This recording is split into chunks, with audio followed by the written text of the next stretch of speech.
7h57, on le rejoint, on le retrouve pour le mot acheté du jour. Bonjour Zef. Bonjour tout le monde. Bonjour Pascal, Pascal, bonjour Thomas. Bonjour. Oui. Qu'est-ce que je propose? Oui. Ah oui. On perd du temps, vite. Ah ben on parle. Enfin, dites donc. On parle de francophonie. Oui. Et comme vous savez que la langue française est une de mes spécialités. Oh ça va vous hein.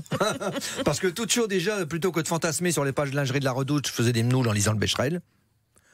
Ou bien le contraire, je sais plus. Mais enfin bon, on parle de chansons françaises. Oui. Alors, et moi je me suis posé la question, puisqu'on parle de chansons françaises, est-ce qu'il y a une chanson ch'ti? Vous voyez. Oui, parce que la preuve, oui, il y en a, parce que les Capenoules en sous-titre étaient marqués sur le 10.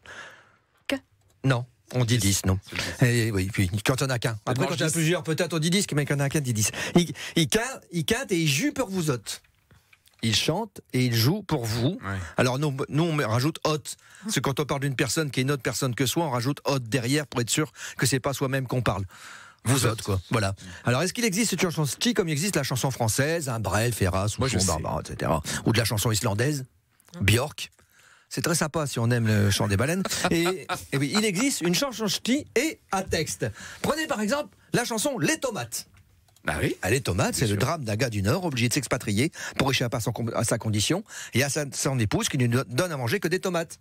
Et qu'est-ce qu'il trouve là-bas? Des champs de tomates. Pour se retrouver au cimetière. Et qu'est-ce qu'il pousse sur sa tombe? Des tomates. Eh ben ouais. Et on pousse l'ironie jusqu'à dire dans le refrain: Imajo des tomates, des tomates, des tomates. Et je pauvre garçon, il ça vaut bien, qui est au marqué par le destin. Mais ils se disent pour se faire une raison. J'aurais pu être la saison des melons. Voilà, donc vous voyez.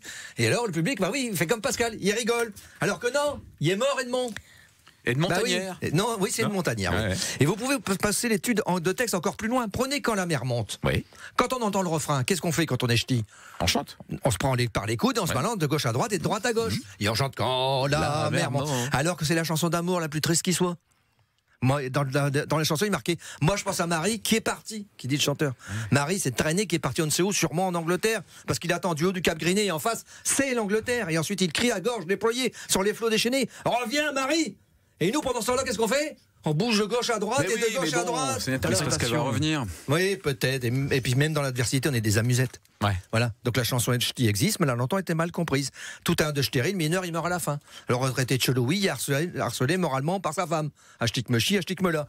Alors sous des aspects grivois, grattez un peu et vous découvrirez de la chanson. Et rappelez-vous, c'est pour vous autres terre tous qu'on chante. Mais tu vas nous faire brère ce matin. Bah non. Mais si, bah oui, avec tes sonchons. Tu continues à chanter? Imajo des tomates, des tomates, des tomates.